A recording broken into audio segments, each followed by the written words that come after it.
No estoy de acuerdo en nada. Digamos, mi diferencia es de otro tipo. Le entendí todo y no coincido en nada.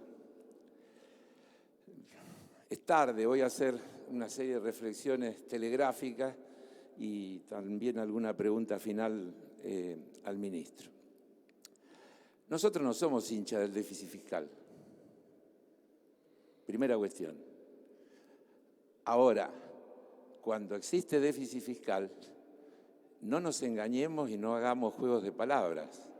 Se resuelve o aumentando los ingresos, o tomando deuda, o bajando el gasto. Descartemos, tachemos la doble, deuda no.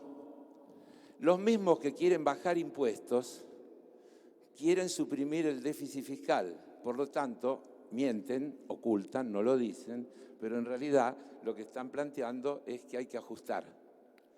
La palabra es fea, nadie la quiere usar, se usan eufemismos, pero no hay otra manera. Hay que ajustar. Se puede ajustar de dos maneras. Se puede ajustar de dos maneras.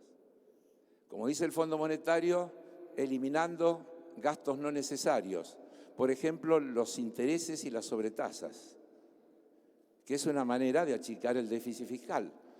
Porque nos han engañado mucho tiempo hablando del déficit fiscal como el déficit fiscal solo primario, olvidándose de que el déficit fiscal es la suma del primario, que son los gastos corrientes, etcétera, la diferencia entre los ingresos y los gastos corrientes, y el financiero, que tiene que ver con los intereses que se pagan por la deuda. En la gestión de Mauricio Macri se achicó el déficit primario, pero todo eso fue a intereses de la deuda y el déficit final, una enorme mentira del expresidente el otro día que dijo que le entregó al gobierno de Alberto Fernández con déficit cero, con déficit fiscal cero. 5.2 creo que era el déficit fiscal del último año de la gestión de Macri. Lo único que es cierto que había achicado el déficit primario por la vía del brutal ajuste que hizo en los salarios, en las jubilaciones, en los gastos de salud, de educación, de ciencia y tecnología, de obras de infraestructura, etcétera, etcétera, etcétera. Este gobierno ajustó el gasto en la negociación que hizo con los privados, bajó el gasto financiero, el gasto de intereses, y aumentó el gasto en obras de infraestructura, en inversión. Es decir, hay muchas maneras de manejar los mismos números, los mismos datos, y vuelvo a repetir, no se trata de déficit sí o déficit no, sino de qué estamos hablando y qué es lo que genera el déficit y cómo se resuelve. Los que se han opuesto, por ejemplo, al aporte solidario, los que dicen que nunca están de acuerdo con ningún tipo de impuesto, incluso yo diría yendo a contramano de la historia, porque en este momento en el Fondo Monetario, en el Banco Mundial, en el gobierno de Estados Unidos, en la Unión Europea, en todo el mundo se está hablando de impuestos progresivos para resolver los problemas derivados de la pandemia, del agravamiento de las situaciones, de las injusticias, etcétera, etcétera. Y acá tenemos todavía discursos que nos dicen que hay que ir por el camino inverso. La otra cosa que quiero decir es que el gobierno de Mauricio Macri tomó en su salida 3 medidas que por sí solas nos eximen de todo comentario porque marcan el fracaso de sus políticas o la situación que dejaron. Miren, restituyeron la liquidación de las exportaciones en 30 días, después de haberlos liberado en absoluto. De 30 días que creo que pasaron a un año, de un año a 3, de 3 a 5, de 5 a 10 y de ahí al infinito. Volvieron a los 30 días. ¿Saben quién puso los $200 por mes por persona? El gobierno de Macri. Saben que tuvo que, después de haber liberalizado totalmente la salida de capitales y haber posibilitado la fenomenal fuga de la que hoy hemos estado hablando, los 100.000 millones esos que se fueron, tuvo que poner $200 por mes por persona porque se quedó sin resto, no podía más. Y la tercera medida reperfiló la deuda en pesos, es decir, entró en default, no lo pudo pagar. La deuda en pesos se la dejó a la administración siguiente, que se tuvo que hacer cargo, lo explicó recién el ministro, no hace falta insistir mucho. Es una enorme falacia decir que es lo mismo tener deuda en moneda local que tener deuda en moneda extranjera, y sobre todo deuda con acreedores extranjeros, más que con moneda extranjera. ¿Alguien se imagina al Banco Central, al ANSES o algún otro organismo iniciando acciones contra el Estado Nacional, generando el default del país? ¿Cómo se puede decir que es lo mismo, que todo es la misma deuda? ¿Qué cabeza cabe decir que se puede igualar el tema del endeudamiento intraestatal con la deuda con acreedores privados o con organismos financieros, con deudas emitidas bajo legislación extranjera, con una cantidad de cláusulas limitativas de la soberanía nacional, etcétera? ¿Cómo se puede decir que es lo mismo? Es un disparate decir que es lo mismo. No tiene nada que ver una cosa con la otra. El país, trabajosamente, viene reperfilando su endeudamiento para hacerlo posible y compatible con las posibilidades que el propio país genera, y viene logrando financiar más que lo que le vence, con lo cual alivia la necesidad de emitir, achica la necesidad de emitir, y de esa forma contribuye a ordenar las variables.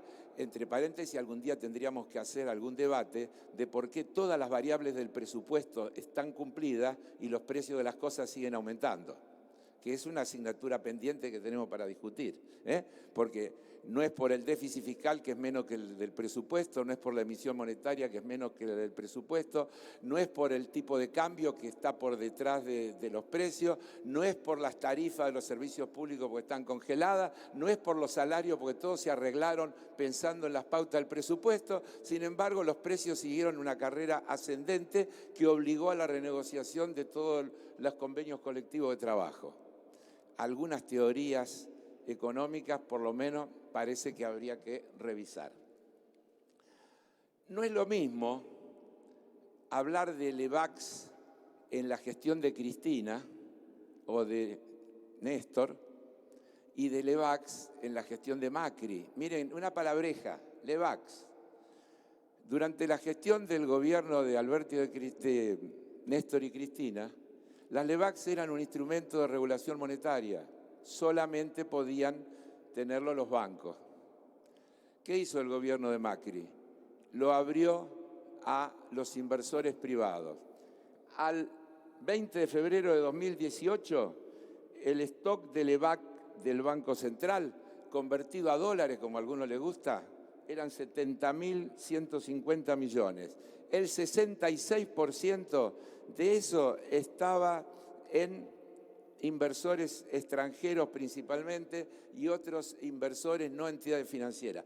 La diferencia es fundamental porque las entidades financieras no pueden hacer nada con esas Levax. Parte de esa corrida y de los mecanismos de los que preguntaba el senador Clos tiene que ver con eso. Ese 66% de Levax en manos de particulares se fugó todo, absolutamente todo. El gobierno posterior establece nuevamente el tema de las LELIQ como un instrumento de regulación monetaria. Y ese instrumento de regulación monetaria, otra vez, no tiene riesgo, no tiene ningún riesgo, porque los bancos no pueden hacer ninguna otra cosa.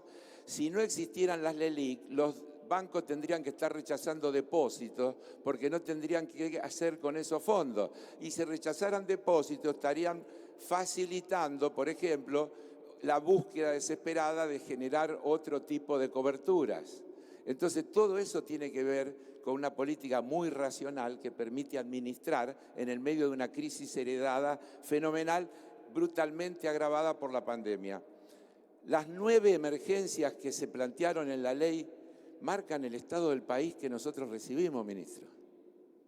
De ahí partimos y a los 3 meses, pandemia. Y hoy escuchamos que nos hacen responsables de algunas cuestiones o nos dicen cómo nos resuelven esto, cómo nos resuelven lo otro. Y nos hablan del riesgo país.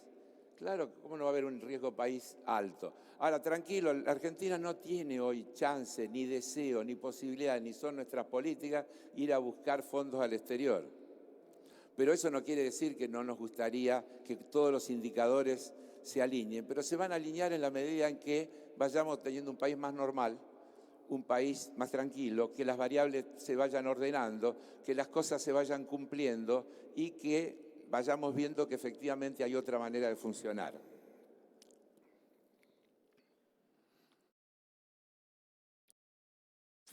Básicamente eran estas cuestiones tenía más, pero quiero ser rápido. Una reflexión y pregunta final, ministro. Usted habló, y otros han hablado, de las responsabilidades compartidas. En toda operación, cuando hay un acreedor y un deudor, hay una responsabilidad del acreedor. Un acreedor no puede irresponsablemente prestarle a un deudor insolvente que no le va a poder pagar. No puede. Porque en el caso de llegar luego a un litigio, un juez sensato diría que hay una corresponsabilidad en ese acreedor que prestó sabiendo que el deudor no le iba a poder devolver. Y creo que eso nos da un derecho. Usted ha hablado, ayer mismo habló de las responsabilidades compartidas. Ahora, eso se tiene que traducir en que cada parte tiene que hacerse cargo de una parte del problema que hay que resolver. Y como esto lo vamos a tener que tratar en el Congreso, le digo, ministro, nosotros necesitamos que en ese acuerdo que usted está trabajando y que estoy seguro que vamos a lograr, la otra parte también asuma un poco del costo de las responsabilidades compartidas. Eso es lo que le quería decir. Muchas gracias. Gracias, señor diputado.